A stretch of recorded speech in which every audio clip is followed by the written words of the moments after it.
Good evening, cult members, and welcome to PopCultureCult. I'm Sean. I'm Janice. And welcome to our 5-minute review right out of the theater for Firestarter, the latest attempt at a Stephen King movie, to try to make a Stephen King movie out of a book. I am not the Stephen King resident know-it-all that is sitting over here. Go.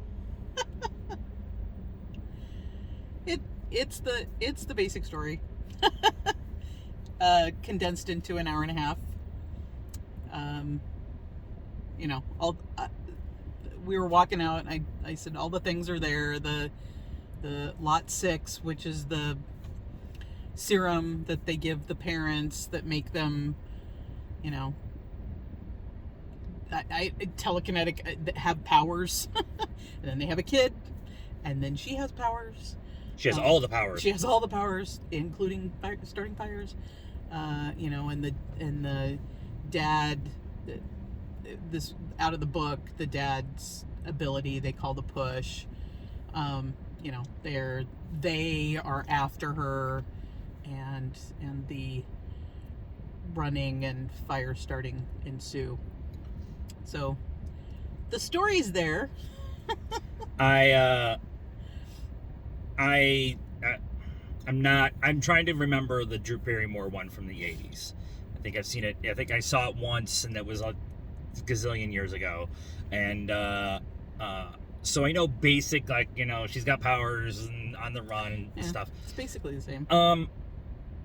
But for this particular movie, it never gets going for me.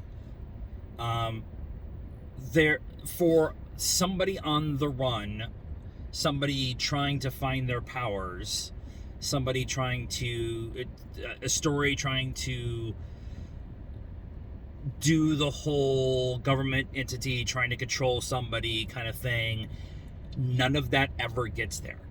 Yeah, it should be a suspenseful or a thriller, or at the very least have emotional stakes. There's things that happen and you're like, meh, yeah.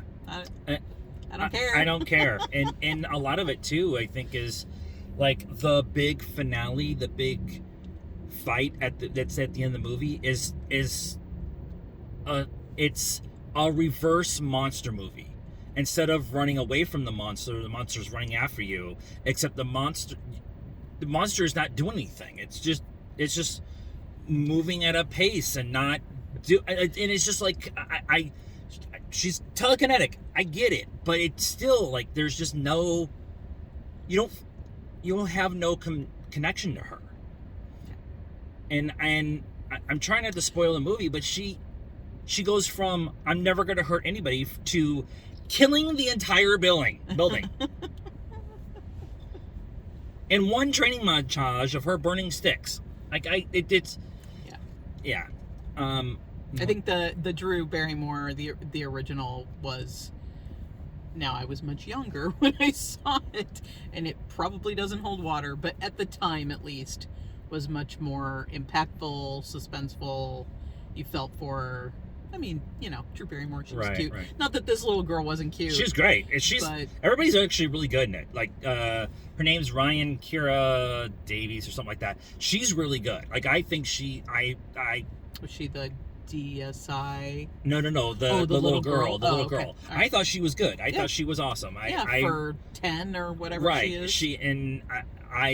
She compelled, like, projected her emotion and did all that stuff like that. I just didn't care about her. And Zac Efron is really good too, playing the I don't want to teach my kid to keep them safe trope. I thought he was good too. Yeah.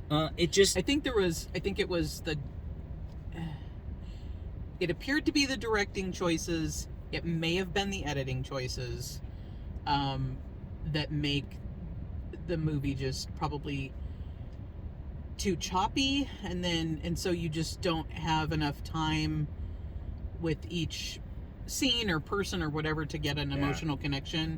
And then we were talking about it on the way out. There's some really strange, it's Blumhouse and it's a B movie. I get it. I was like, okay, I'm ready for this. There were some weird shot choices that just, you know, people talk about being pulled out of the scene or whatever, and there was a couple times where I'm just like, this shot just bothers me so much that there's a smoky hue on everything the entire time, and you're like, I did, like, change your lens, like, get a basically wipe wrap. Everything that's inside. I think everything outside was isn't, naturally but everything lit and inside stuff. is visually smoky. We could spend another 20 minutes talking about this movie because apparently we're not very happy with it. Score? 4.5. 4.5. Yeah, that's where I'm at. This is all I'm going to say as in conclusion. I could write a better story, a more compelling story with a little girl with superpowers, and not call it Firestarter, and have it be better. I was already working on them in my head in the middle of the theater. So that is our thoughts on Firestarter. Let us know what you thought of this movie and our reaction to it in the comments down below. Please be nice. That's a requirement around here. Like this video, subscribe to the channel, hit the bell for notifications. Follow us on all the social media stuff, Facebook, Instagram, Twitter, and TikTok. Links in the description down below. And until next time, cult members, good afternoon, good evening, and good night.